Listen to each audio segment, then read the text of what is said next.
My name is, we gotta wait till it turns on. Okay, thanks. My name is Alyssa Chen, and I am staff member at the Education Justice Coalition of Vermont, as well as a Jewish Vermonter and a member of Jewish Voice for Peace, JVP, which is hosting this press conference. Jewish Voice for Peace is the largest progressive Jewish anti-Zionist organization in the world. We're organizing a grassroots, multiracial, cross-class, intergenerational movement of U.S. Jews in solidarity with the Palestinian freedom struggle. Okay. Guided by a vision of equity, dignity, and justice. Sorry. You just have to keep these for a second. Okay, got it, thank you. Public schools are strongholds of democracy, free speech, and community building, which is why the federal government and billionaires want to dismantle them. Repression is rapidly increasing throughout the country, and we need to be prepared to defend public schools and other democratic institutions. The state of Vermont needs to set up firewalls for freedom as termed by the ACLU. As the movement for Palestinian liberation gains more power and voice, we see increased repression in schools. Academic freedom for educators and students is a key protection we need in this moment. We are seeing banned books, threats to educators who teach about Palestine, and attacks on anti-racist and LGBTQIA+ curriculum. Right now, we are asking state representatives to pass an academic freedom bill combining H-168 and H-615. These bills would protect social justice education, protect educators from retaliation, and ensure political speech is not falsely classified or categorized as harassment. We will also offer updates on the status and factual basis of our ethics complaint against the 5 Vermont legislators who traveled as guests of the Israeli government last September. First up, I'd like to invite up Joanna Caldwell, who works in Middle Vermont, and Sophie Castle from Richmond, who are both members of JVP and part of the L'Chaim Collective.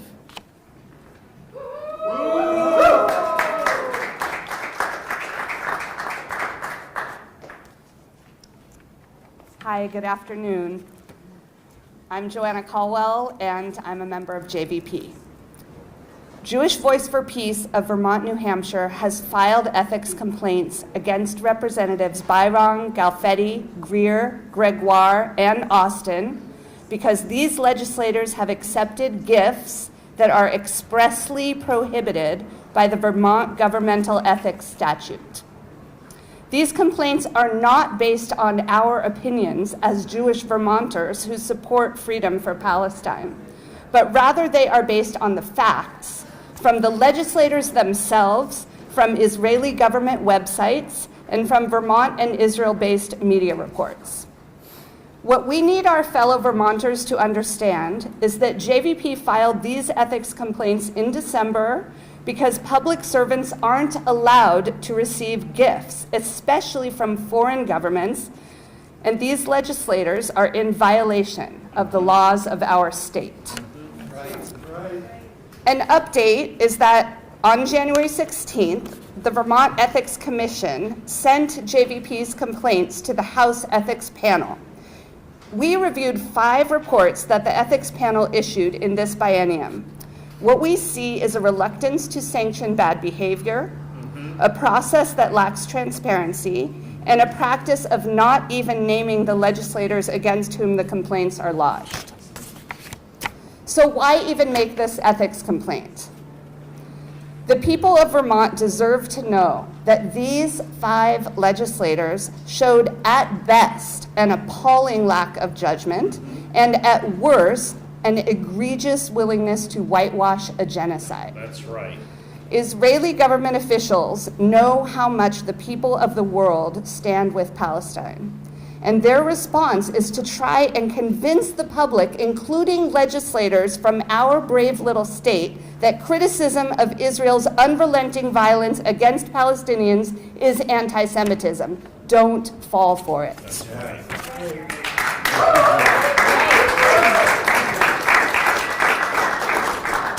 Thank you, Joanna. My name is Sophie Cassell. I'm a Richmond resident, student teacher who is getting ready to teach in the Vermont public schools and member of Jewish Voice for Peace. It is critical that we have a shared understanding of what we mean by ethics. Ethics include the behavior of our elected officials and whether they prioritize the needs of their constituents or the pressures of larger forces like corporations, big donors, or foreign governments. Ethics also includes our right and responsibility as citizens to hold our elected officials to the standards that they took an oath to uphold when they took office. It is clear that by accepting a lavish gift from a foreign government that is actively seeking to influence U.S. policies, that these senators are in violation of the oath that they took. That's right. We have to acknowledge that there are people in Vermont who are invested in shutting down any speech that aligns with Palestinian liberation. This is part of a larger attempt to shut down dissent, grassroots organizing, and freedom of speech in this country as a whole. People of conscience are looking at our world in horror right now. We are distraught at the kidnappings and detention of our neighbors and coworkers around the country and here in Vermont as recently as yesterday. We know this repression has already come to Vermont. Occupation and repression is what our Palestinian siblings have been living under for decades. As Jewish Vermonters of conscience, we understand that the repression of others leads to the repression of us all, whether it is Palestinian homes being demolished in the West Bank, the repression of free speech on our college campuses, or the kidnapping of our immigrant neighbors in the U.S. An injury to one is an injury to all, and no one deserves to live in fear. Our safety is intertwined. Thank you.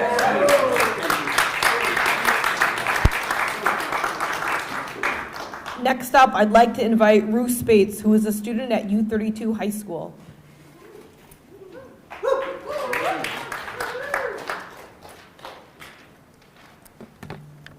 Hello, my name is Rue. I am 16 years old, and I am attending U32 High School in the 10th grade. I am a non-binary youth, openly queer and Jewish. I came out as genderqueer in 2nd grade and have continuously experienced hate and misunderstanding around this identity. I am scared that we as a country are forgetting what happens when we ignore history. Scared that we are no longer fostering a school environment that cherishes curiosity and growth. I frequently participate in conversations and debates around gender, immigration, and the Palestinian genocide in school with my peers. As a Jewish student, it feels absolutely laughable that grown adults in positions of power are comparing open discussion and expression around Palestine to be even remotely similar to anti-Semitism. To even suggest that criticizing a government is anti-Semitic is outright dangerous propaganda. That's right. We must continue to converse, share opinions, and learn about world history without being accused of discrimination. Yes, I do feel uncomfortable discussing the history of my ancestors. We all should. There is no reason to avoid the discussion and education around topics regarding the state of Israel. It's the same reason schools must continue to teach about slavery. That's right. It will make people uncomfortable because it is uncomfortable. The last segregated school closed in 2016. These issues are not distant past, they are active issues we are still dealing with the repercussions of today. I strongly believe that when we don't engage in these conversations, ignorance will permeate American classrooms, communities, and the greater political climate. This is why protecting free speech in schools is so important and vital to the preservation of our democracy. Thank you.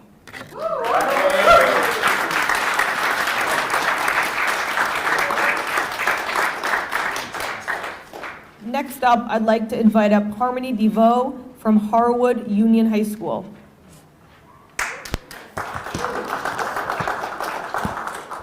Greetings, everyone. My name is Harmony Baldivo. I'm a member of the Education Justice Coalition and the State Youth Council, and I'm in 11th grade at Harwood Union High School. I'm here today to express my fullest support for Bills H615 and H168.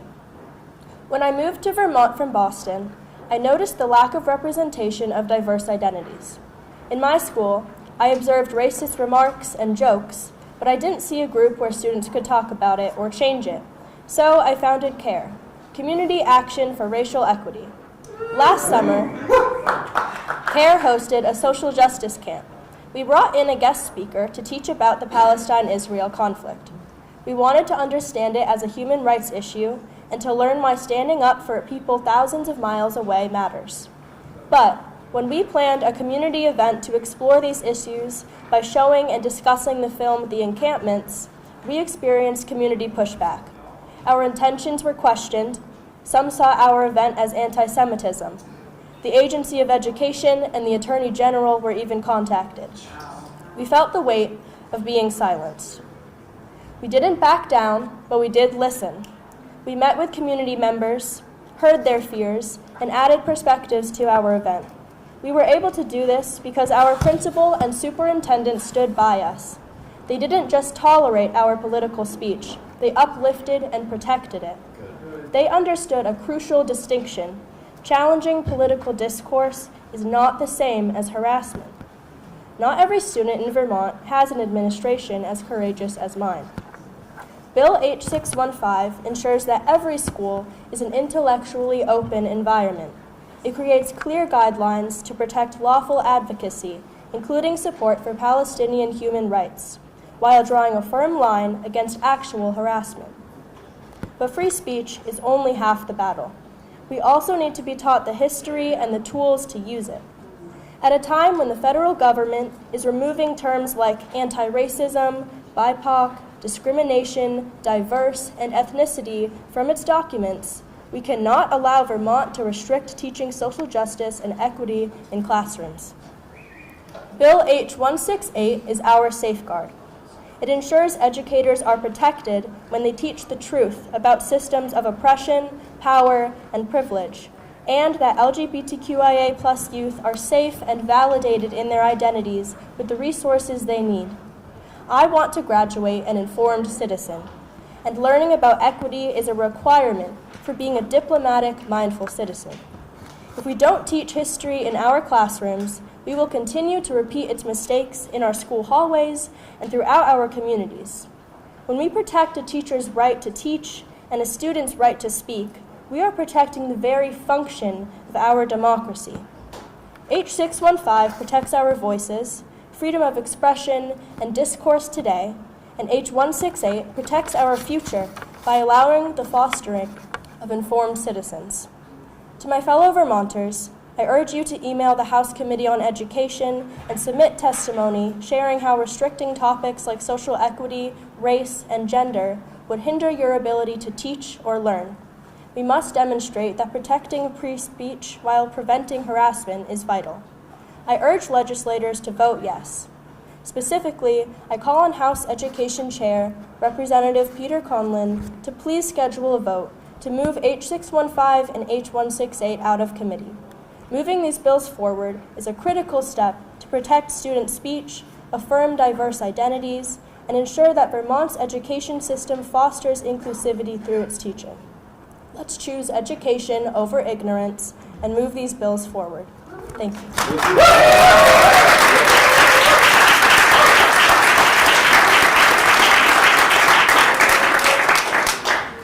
Next up, I'd like to welcome up Perry Bellel-Handelman, who is a social studies teacher at Montpelier High School, as well as a member of the Education Justice Coalition and JVP.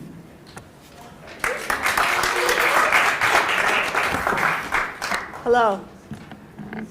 My name is Perry Bellel-Handelman, and I'm speaking today as a history teacher at Montpelier High School, a mother of preschool-aged children, and a Jewish Vermonter.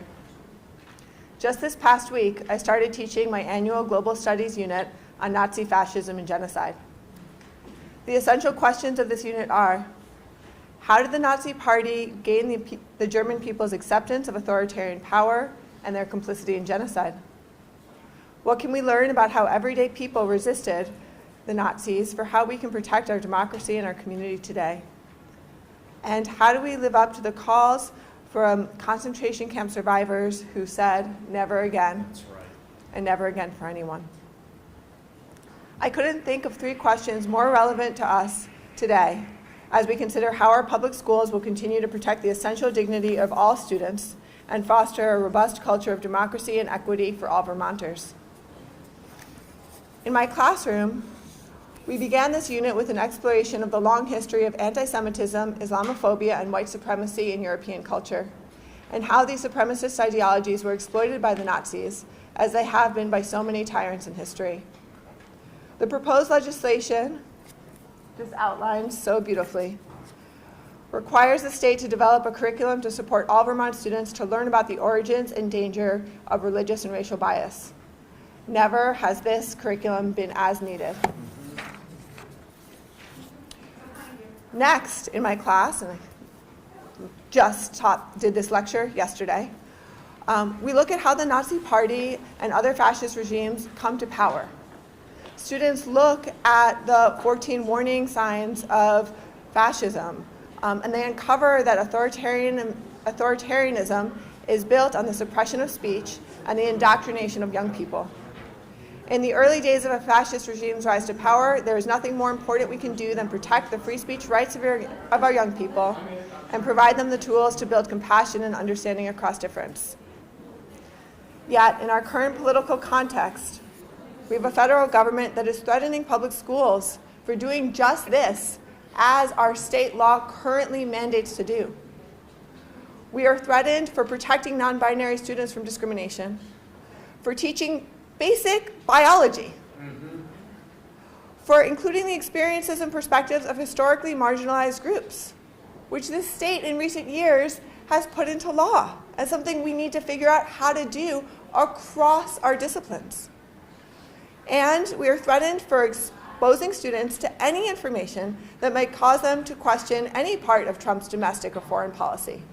And in particular, as has already been pointed out, educators like myself who address the history of Israel-Palestine just as we would any other topic from a critical thinking and multiple narratives approach are targeted with false accusations of anti-Semitism. That's right. Chilling discussion and investigation of this key piece of history that is informing so much of our government's actions today. And obscuring the true meaning of anti-Semitism and our ability to combat it, which as a Jewish mother, I deeply, deeply care about and see the impact of that on my Jewish students as well. In this climate, educators are at best experiencing deep anxiety if they are true to their professional values. And at worst, and I've heard many reports of this, are actively self-censoring their curriculum or being instructed to do so by their administrators. Meanwhile, students are dropping out of social justice clubs and are internalizing the message that we must stay silent on any issue that might spark controversy or disagreement.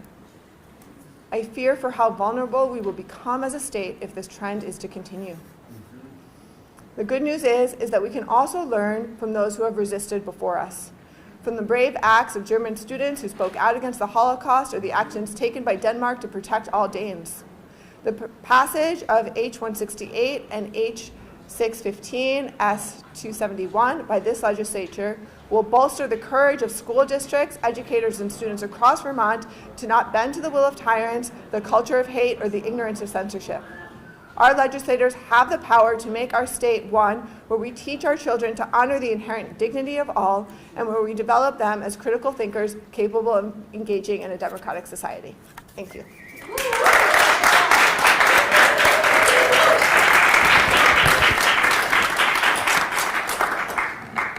Next up, we welcome Samia Abbas, who is a member of the Vermont Coalition for Palestinian Liberation and works with the Apartheid Free Communities campaign.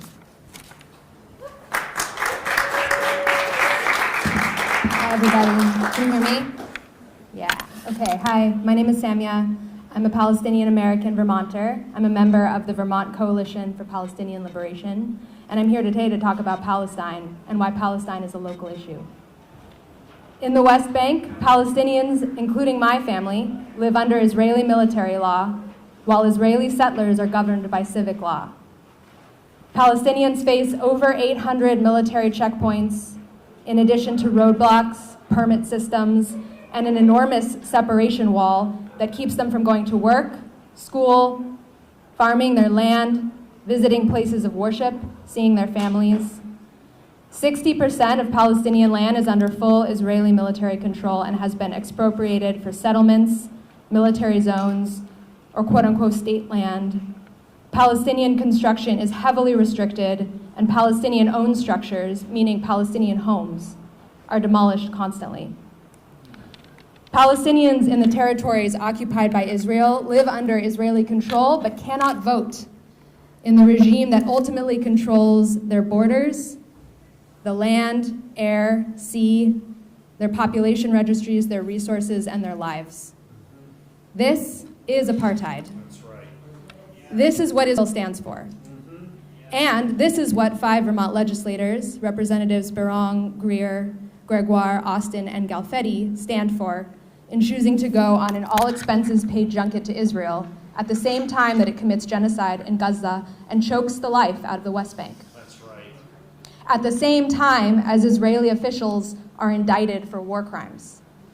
This is what they stand for as they kneeled on stolen Palestinian land and planted a tree on behalf of Vermonters, while settlers uprooted olive trees and prevented Palestinian farmers from accessing their land and crops, and beat women and children as they attempted to protect their livelihoods. This is what Berrong, Greer, Gregoire, Austin, and Galfetti stand for. Now they're back, and they want to stop Vermonters from speaking the truth. They want immunity from responsibility for their actions. As sponsors of the bill H310, 4 of them want to penalize solidarity with Palestine, muzzle Vermonters from criticism of a genocidal power, and stop us from speaking the truth about what apartheid is. I'm a Palestinian American and a Vermonter. These 5 do not speak for me. I believe they don't speak for the values of most Vermonters, and they must be held responsible for their complicity. Last March, 5 towns in Vermont voted to become apartheid-free municipalities.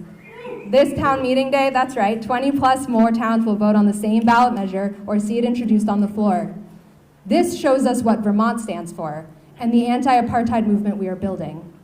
H13 introduced this session would declare our state apartheid-free and give us a chance to stand for something right and strong and steadfast in this time of growing repression and authoritarianism.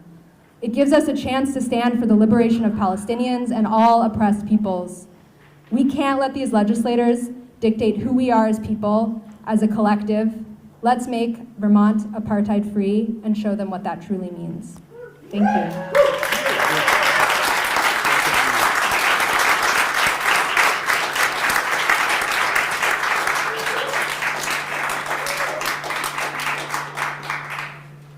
Thanks so much to all the speakers for highlighting the current threats to free speech and academic freedom and the pressing need for continued solidarity and voice for Palestinian liberation.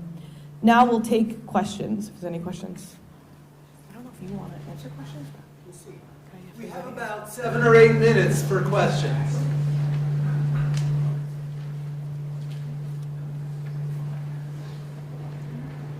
Where's the establishment media? Good question. Let's go find them after we wrap up here. How can we help?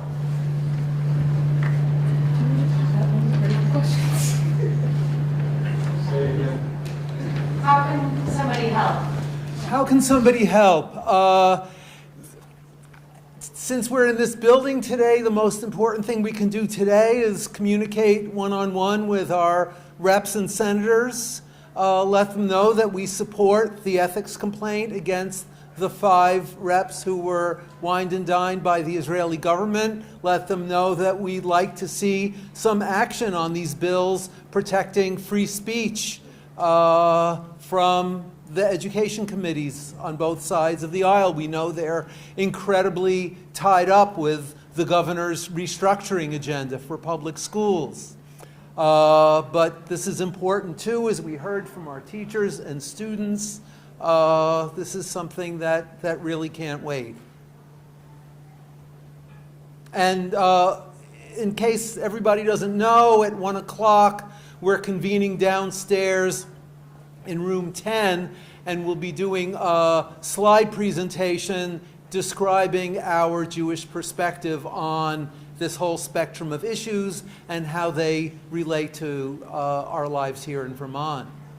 And there's really good snacks. Come join us. Maria, is there enough time for your presentation since we have some time? It's about 6 minutes long. Yeah, go for it. Maria Schumann.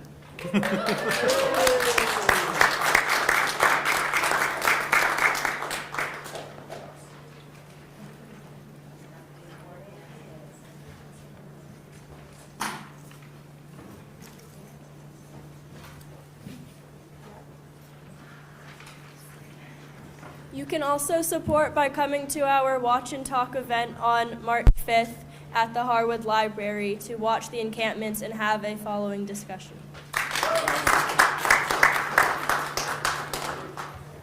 Actually, could we get? Oh, no, I think I have all this. I think I got it.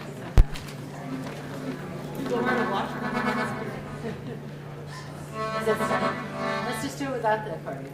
If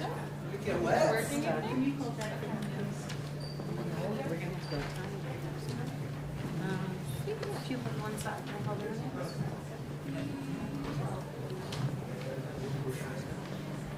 Right there, I think it's good. So, Maria Schumann with Bread and Puppet. There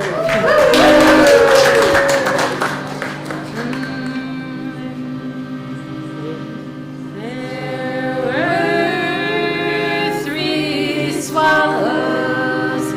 They were born on a Sunday, and they flew, they flew through the sky, and they flew. It seems like it's the wrong key, sorry. We're gonna try again. This is C minor.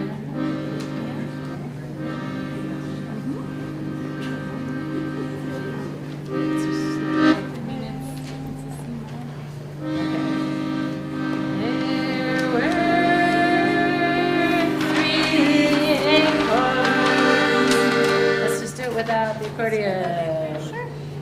There were 3 acorns, fell on the forest floor, and they grew, they grew, they grew so high, and they grew, they grew, they grew so high. So sing same part maybe.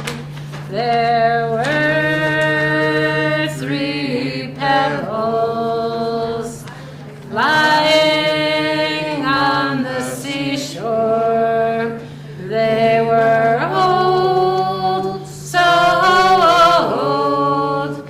They were old as the hills.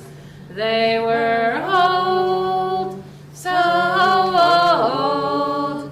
They were old as the hills. There were 3 soldiers standing on the seashore. Their hearts were cold, so cold. They were told to kill. Their hearts were cold, so cold. They were told to kill. There were 3 little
beds. Those children came to their bedside, and this is what they said. Those children came so cold and bloody, and this is what they said. Oh, you who would destroy us, you do destroy yourselves. Oh, you who would destroy us, you do destroy yourselves. And on the graves of those three little children, 3 red roses grew, and they grew so bold, they grew so bonny, they grew to the sun, and they grew so bold, they grew so bonny, they grew to the sun. And the swallows flew, they flew through the sky. And the swallows flew, they flew through the sky.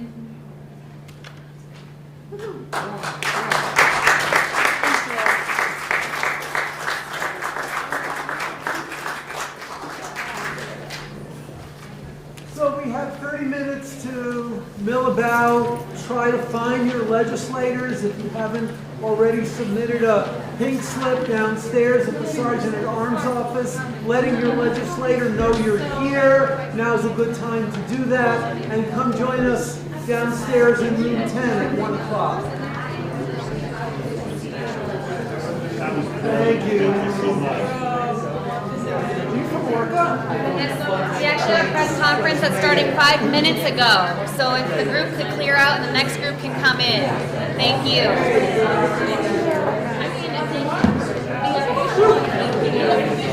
Very nice. Yeah, you're right.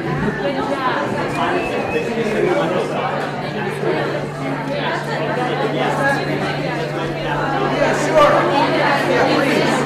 Hey. Canadian legislators. Legislative affiliation with the state government. Oh, no. No, I think it'd be better if you had 2 sides.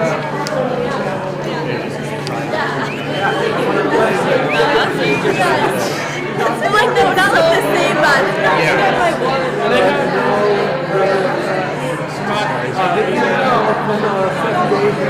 Yesterday, wanted to be here